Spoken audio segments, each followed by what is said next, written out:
34년에 그 앞으로 홍콩의 운명이 이렇게 된다라는 게 발표된 직후였기 때문에 홍콩 사람들이 가장 심적으로 불안하던 시기였대요. 지금 홍콩 어떻게 되는 거지? 지금 중국 공산당인데 그럼 앞으로 지금까지 우리가 누리던 어떤 이런 소구식 자유 같은 것들은 다 사라지나? 어떻게 되는 거야? 뭐 아니야 괜찮을 거야 자치가 된대잖아 뭐 이런 식으로 되게 혼란하던 시기였대요. 그래서 그랬던 시기에 이 영화를 기획하면서 이게 53년이라는 세월 만에 다시 만나는 거잖아요. 평론가들은 이거를 홍콩에 대한 메타포로 이제 해석을 하기 시작한 거예요. 1934년에 그 1934년과 1987년 사이를 만약에 옮겨보면 1997년으로 37년을 만약에 시점을 바꾸면 지금 시점은 2050년이 되거든요. 그러니까 이거는 그 사랑했던 사람이 53년 만에 만나는 것이기도 하지만 홍콩이 53년 뒤에 어떻게 되올까에 대한 메타포로 해석하기 시작하면 완전히 또 다른 영화를 보이는 거죠. 어떻게 사랑이 변하니라고 하는 것처럼 지금의 홍콩이 그때도 여전할 거라고 기대하는 것과 달리 마치 매운망이 장국영이가 느끼는 실망처럼 앞으로 50년 뒤의 홍콩은 우리가 지금 살아가는 지금의 모습이 아닐지도 몰라라는 불안감까지 담아낸 영화다라는 평론가들 해석이 생기면서 이 영화는 약간 다른 결을 또 일으키는 작품이기도 해요. 그 얘기를 들으니까 장국영이랑 매운망이 둘이서 막 이렇게 알콩달콩 대화를 필로토크하면서 막 이렇게 나중에 뭐 나도 그럼 뭐 버릴 거야? 뭐 이러면 뭐 그런 얘기하면서 장국영이 말을 한 것처럼 막 버릴 건 버려야지 막 이렇게 되게 장국영 좀 아주 쿨하게 얘기하잖아요. 너 어차피 얼굴 열어니까 괜찮아 막 이러는데 사실 낭만을 그 낭만적이고 막 이런 어떤 시대의 홍콩 그걸 마냥 아름답게만 또 담지 않았잖아요 영화가. 그렇죠. 근데 굳이 넣은 대사 중에 뭐 예를 들어 뭐 이런 가족 관계 뭐 세는 거에 당연히 그 매운말에 여자는 안 치는 거잖아요. 뭐 이렇게 그런 얘기를 한다든지 하는 그런 어떤 시대성을 굳이 그렇게 대사를 넣은 걸 보면은 이렇게 버려야 될 것도 있지만 또 막 이렇게 가치가 있는 것들은 있고 여러 가지 또 색다른 여러 가지 얼굴들이 앞으로 있지 않겠느냐. 이거 아주 뭐 비관적이게만 그린 거는 또 아닐 수 있겠네요. 강동원 감독 개인의 그 생각인 것 같기도 한데 30년대에 대한 이렇게 동경 같은 게 있는 것 같아요. 마치 미드나잇인 파리의 주인공이 1920년대를 동경하듯이 광군봉이 생각하는 어떤 홍콩에 가장 좋았던 시기는 1930년대 같은 느낌이 있어서 이 뒤에 만든 게 완료목이라는 영화인데 장만옥이 주연한 완료목이 바로 30년대 완료목은 1935년 3월 8일에 자살을 했습니다. 이 영화에서는 34년 3월 8일 자살로 나오는데 그 완료목은 이제 실존 인물의 그 당시의 배우였는데 그 배우는 35년 3월 8일에 자살을 했거든요. 그리고 완료목의 이야기를 장만옥을 주인공 삼아서 영화를 만든 사람이에요. 그 사람에게는 그러니까 그 일종의 유럽의 에포크 같은 시기가 홍콩의 30년대라고 생각하고 있는 거죠. 왜냐하면 이제 40년대부터는 일본 치하로 들어가고 이제 그 뒤에는 지금 자기가 살고 있는 홍콩의 모습이 되어가는데 이 사람은 80년대 지금 홍콩보다는 30년대 홍콩이 더 멋있는 거야. 그러니까 광국문의 감독 입장에서 그때가 더 좋았고 그래도 그때가 사람들이 좀 더 순수했던 것 같고 사랑을 위해서 죽음까지 감수할 정도로 어떤 점에서는 좀 더 인간적이었던 것 같고 낭만이 있었던 것 같고 그런 그 시대에 대한 좀 강동원 감독 개인의 그 생각도 영화에 담겨 있는 게 아닌가 싶고요. 이 톡방에 지금 영화 보고 올라와 있어요. 홍콩에서 오셨대요. 진짜요? 네. 그리고 한국말은 하나도 모르지만 이 영화를 한국에서 상영해 주어서 네, 너무 좋고 매운방 영화를 더 많이 한국에 상영해 주었으면 좋겠다라는 감사합니다. 말씀해 주셨습니다. Thank you very much라고 했습니다. 네. 고맙습니다. 해주셔서. 네. 그리고 이거에 대한 생각도 궁금하네요. 영화에서 장국영이 분명히 둘이 같이 죽었는데 마지막에 살아있을 수밖에 없던 이유가 영화에는 안 나오던데.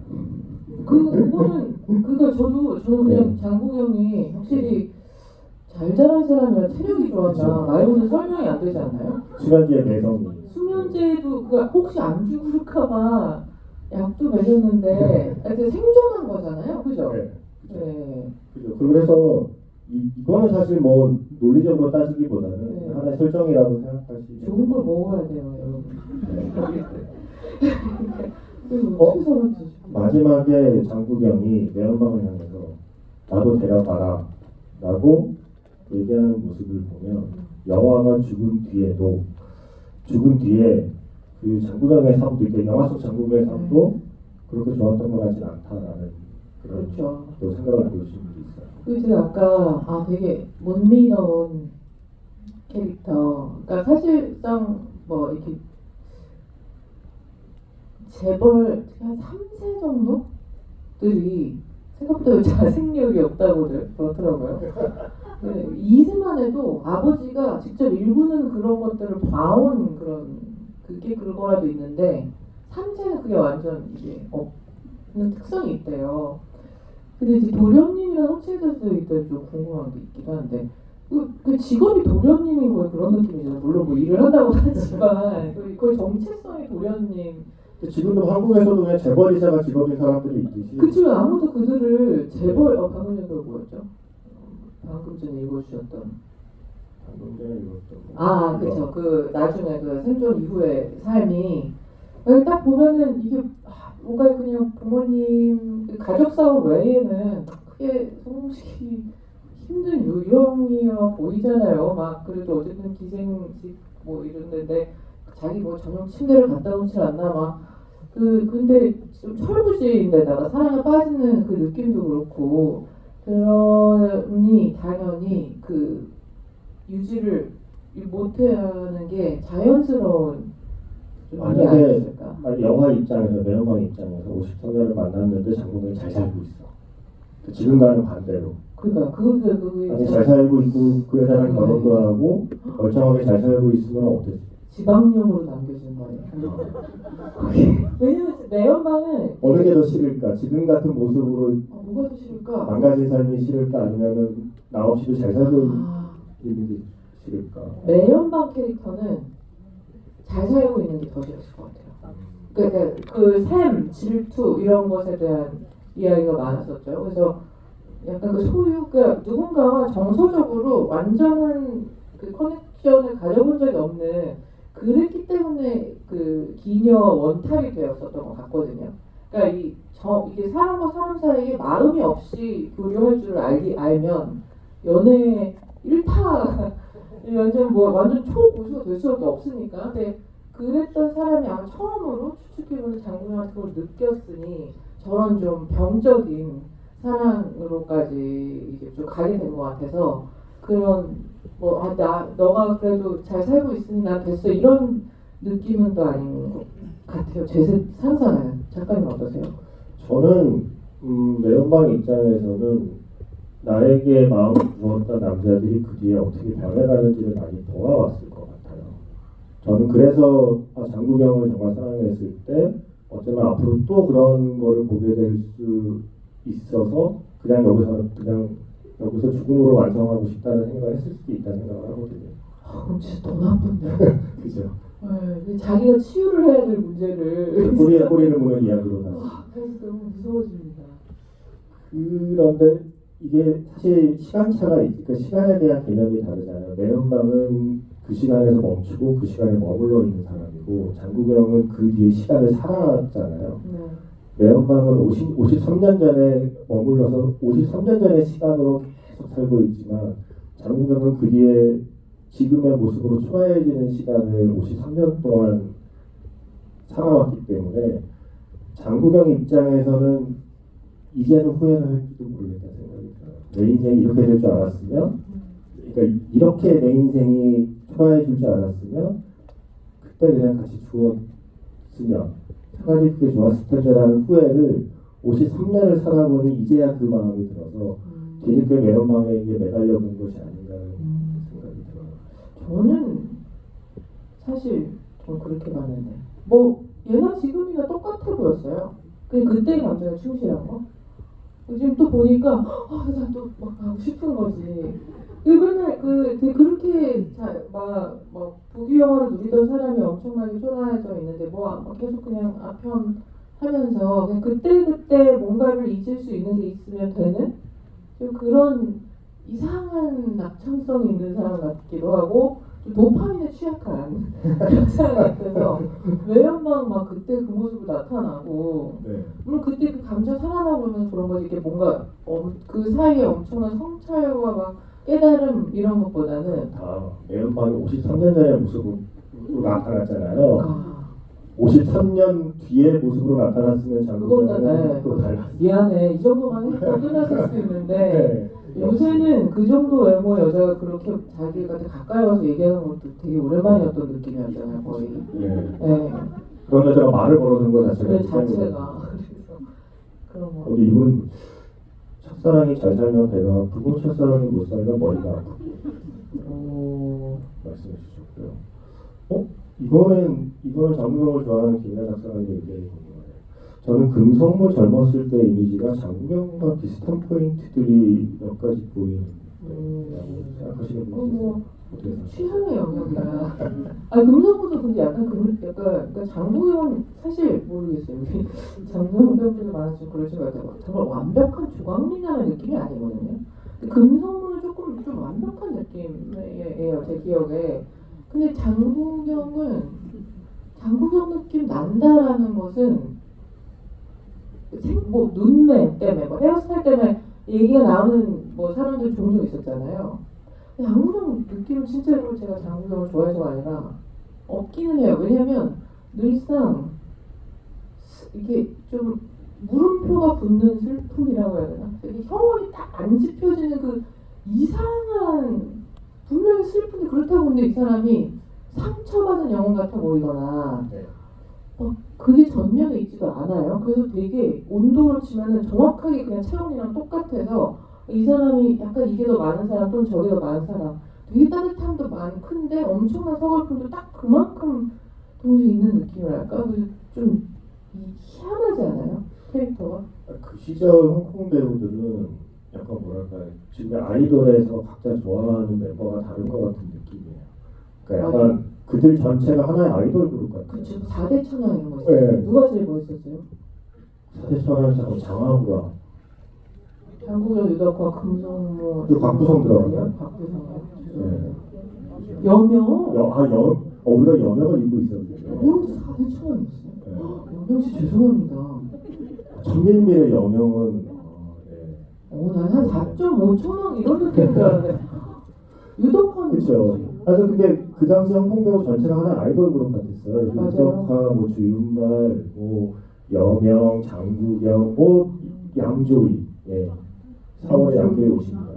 네. 양조위도 대체불과. 그렇죠. 네, 양조위랑 장국영 좀 그 느낌이 있어요. 이게 아무도 이렇게 안 떠올라요. 약간 이런 느낌의 배우 선상에서. 그래서 약간 아이돌의 각자 좋아하는 멤버가 다른 느낌이 아닌가 싶어요. 신기한 게 그렇게 오랜 세월이 지나도 우리 홍콩 영화가 그 뒤로 잘 안 돼서 그런 건가요? 홍콩 영화가 그때가 제일 화려했던 때라 그때의 기억이 지금까지 계속 마치 그 매연방처럼 53년 전에 매연방이 지금 다시 나타나는 느낌처럼 약간 80년대, 90년대 홍콩 영화와 홍콩 배우는 그냥 그때 그 모습 그대로 그냥 우리의 기억 속에 계속 남아있는 게 아닌가 싶어요. 맞아요. 그때 좀 센세이션 하기도 했었죠. 그리고 막 외국 배우가 와서 한국에서 막 광고 찍고 막 이런 것도 이례적인 일이고 막 나랑 이런 게 있으면 이런 거 하고 되게 잊을 수 없는 저 사람이 와 한국말 하네? 막 이런 느낌이었어요. 주윤발의 밀키스와 왕조연의 크리미가 있었죠.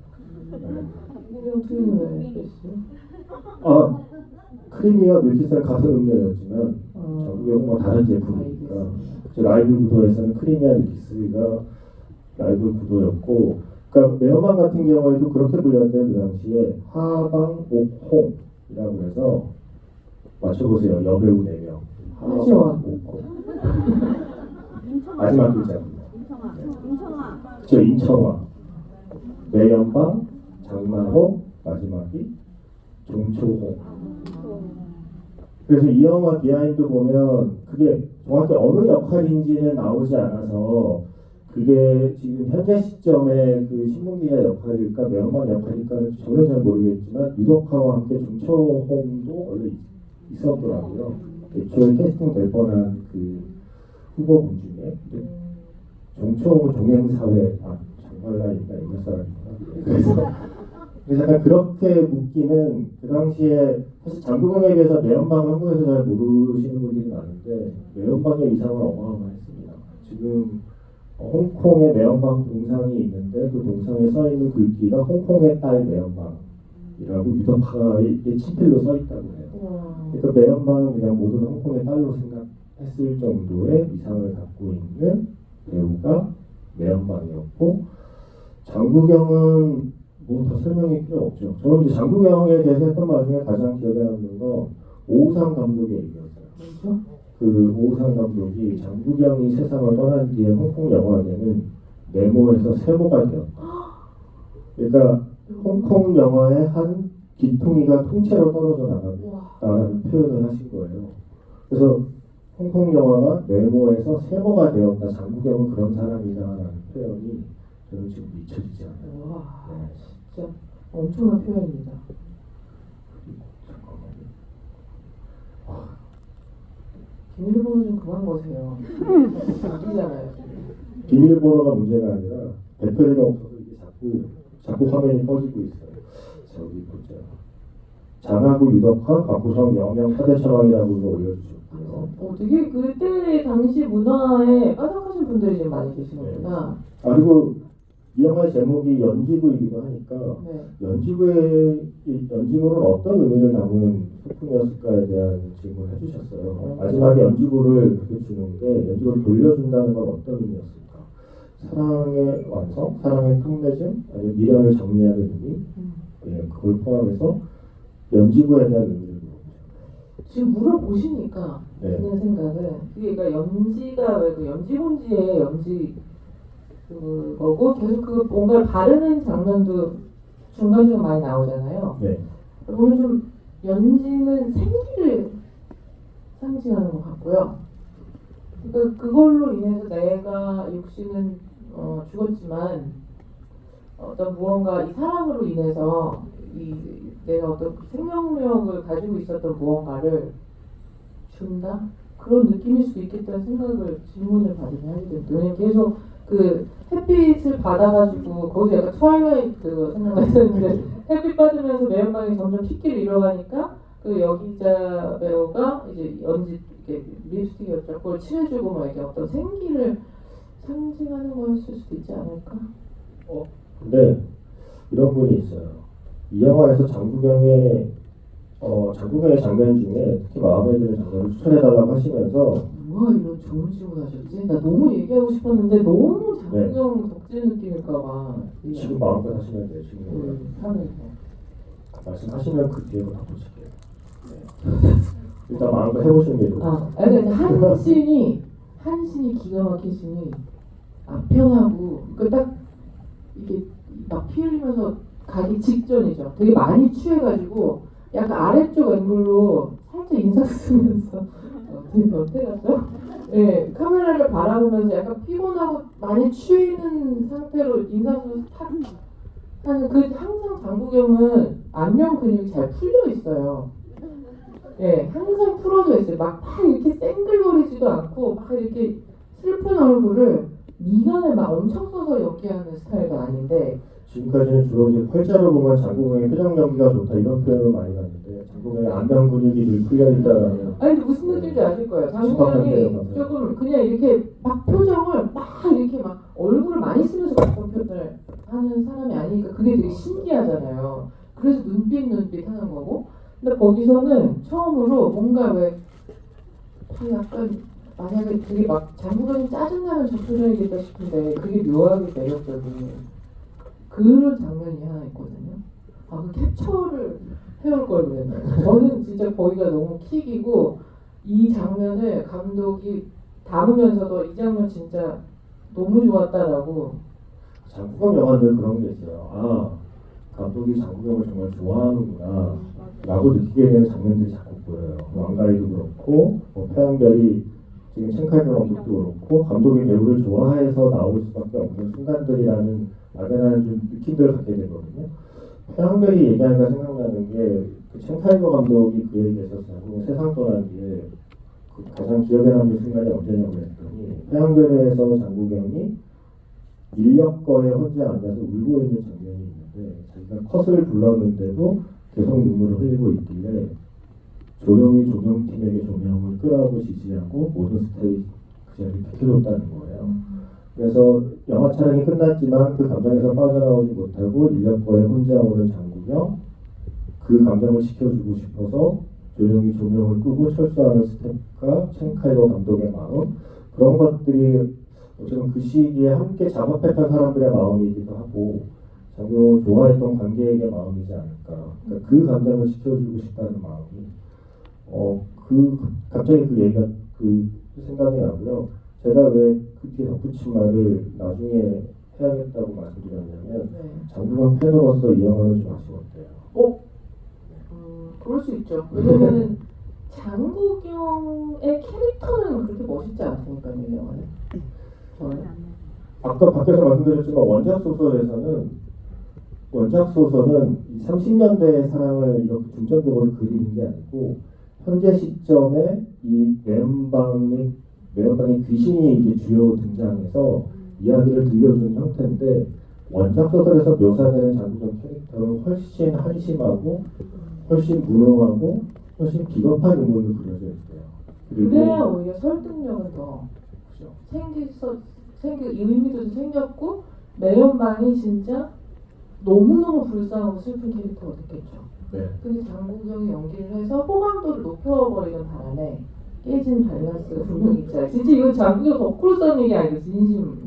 그러니까 그러면서 약간 영화의 이야기의 태도가 바뀌었다는 추측을 해보는데 원작과 같은 그런 것이었다면 사랑은 결국 변해. 원래 사랑이란 그런 거야 라는 이야기를 들려주는 이야기로 저는 이해가 되는데 이 영화에서는 현재 시점의 커플이 매연방의 이야기를 들으면서 어떻게 변화하는지가 더 중요하게 담겨 있거든요. 야, 그때가 더 정말 사랑에 목숨 걸고 사랑이 진심이었던 시기는 옛날인 것 같아. 오히려 지금 우리에게 그런 사랑에 대한 진심이 부족한 것 같아라는 그 현재 커플들의 그런 생각을 일깨우는 커플의 역할로 장국영과 매연방 커플이 그려진다는 느낌을 받았거든요. 이렇게 지금 시점의 커플이 오히려 사람을 믿게 만드는 역할을 하려면 원작과는 다르게 장국영처럼 조금 괜찮은 남자를 하지 않을까라는 생각을 해보게 됐어요. 그치, 더 사랑에 대한 이야기라면 사실 저는 오히려 이걸 보면서 이게 양쪽 다 둘의 사랑 모두 전혀 완전하지 않은 형태의 사랑이라고 느꼈거든요. 이게 너무 매연방의 사랑도 지나치게 매연방의 개인 세계관 안에서의 완벽하고 이상적인 사랑이지 진짜로 이건 저것을 사랑이라고 절대 못하죠. 그 결정적인 아편 그랑 수면 제시 때문에. 그러니까 여기도 아픈 사랑이고 반면에 장국영 쪽의 사랑은 어떻게 보면 굉장히 흔한 종류의 사랑이죠. 되게 그냥 이게 도파민에 의해서 처음 연애하게 느끼는 팡팡 터지는 감정, 갖고 싶은 거, 그리고 진짜 그때 섞기도 하죠. 이번엔 진짜 운명인 것 같고, 특히 이제 젊을 때니까.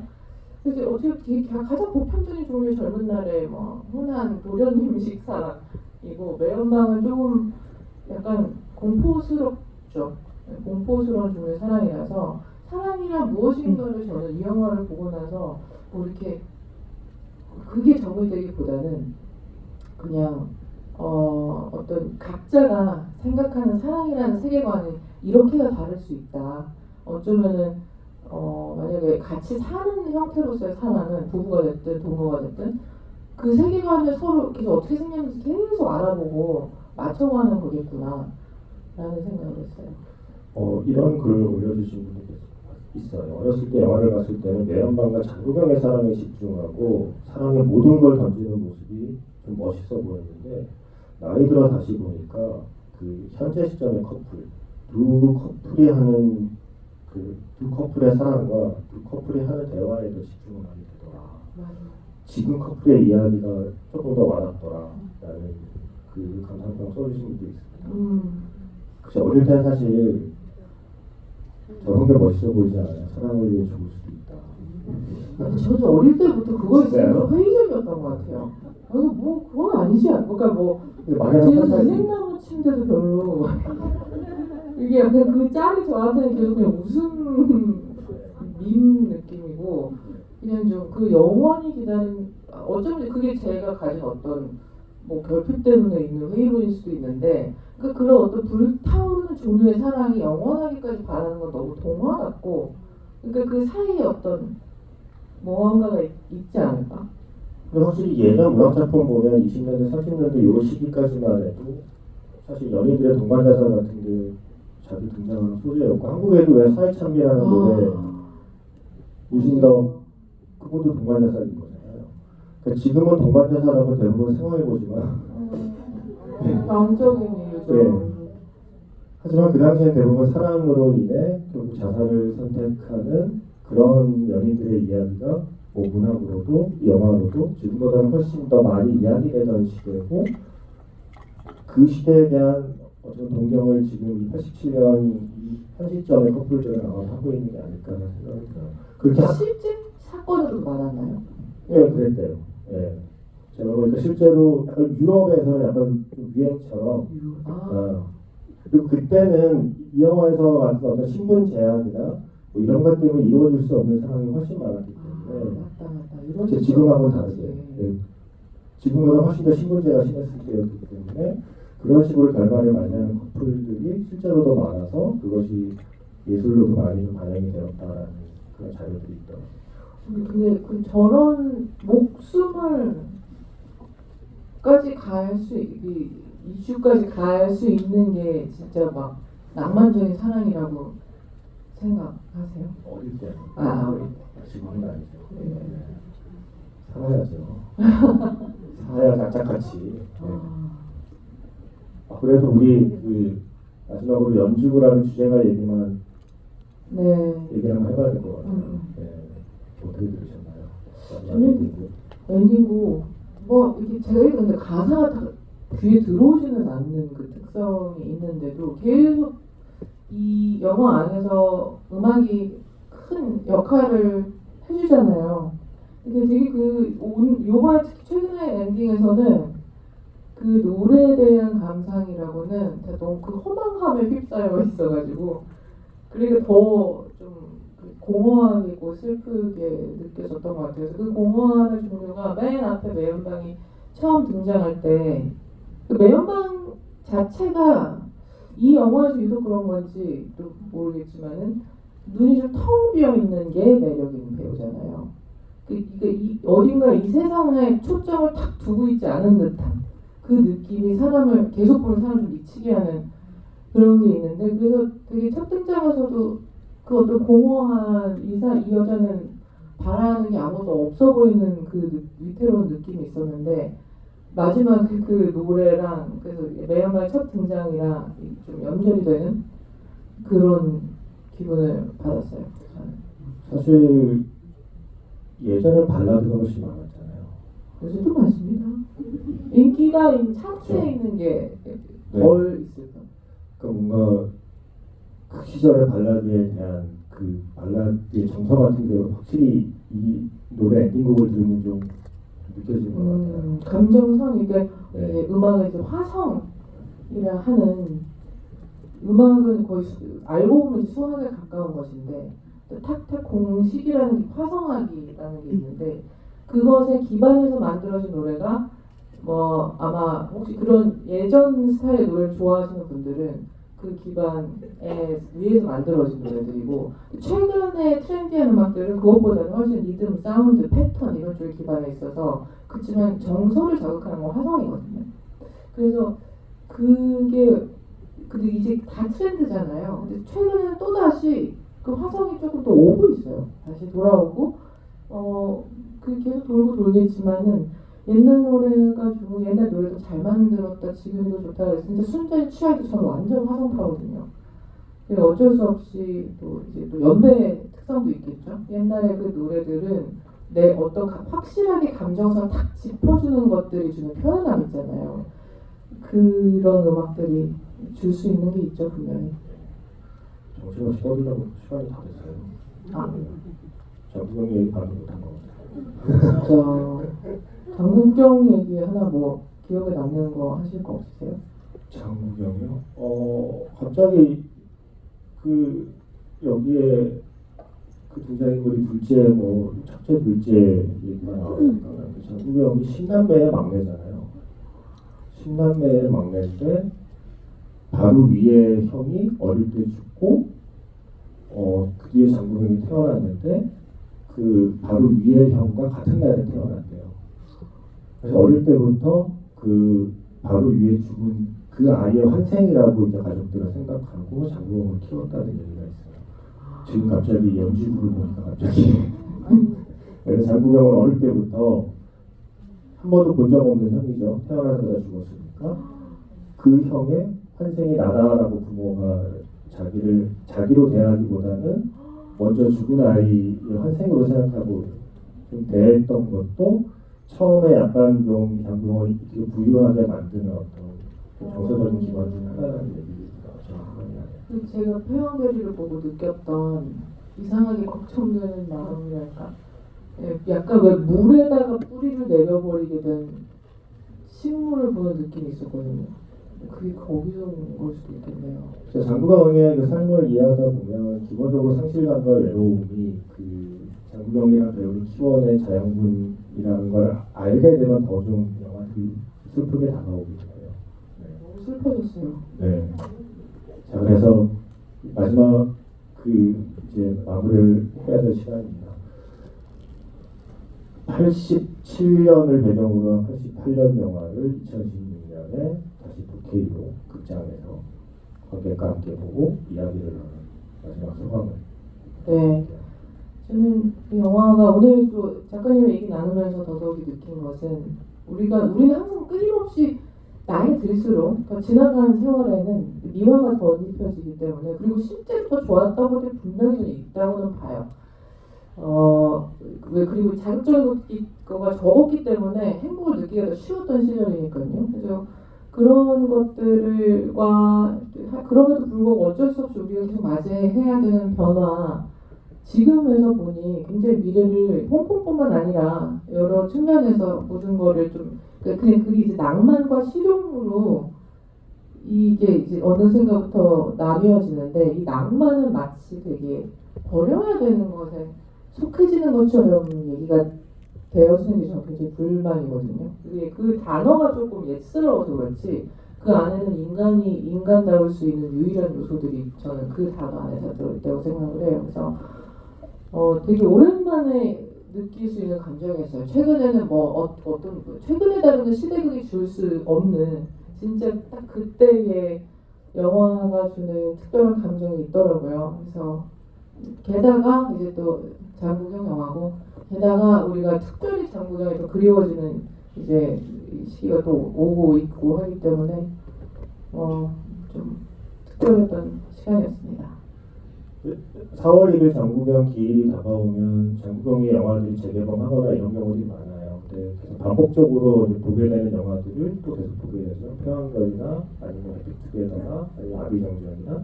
하지만 장국영의 필모그래피는 훨씬 더 다양하고, 더구나 생전에 가장 정말 절친했던 동료이자 친구였던 매연방과 함께한 영화, 물론 이거 말고도 몇 번 더 있지만 그 둘이 가장 아름다운 순간이 담겨있는 연지구라는 영화가 그래도 올해 장국영 기회를 앞두고 다시 공개된다는 게, 저도 장국영 팬의 또 매연방 팬 한 사람으로서 무척 좀 업타가 있다, 기분 좋다는 거예요. 네.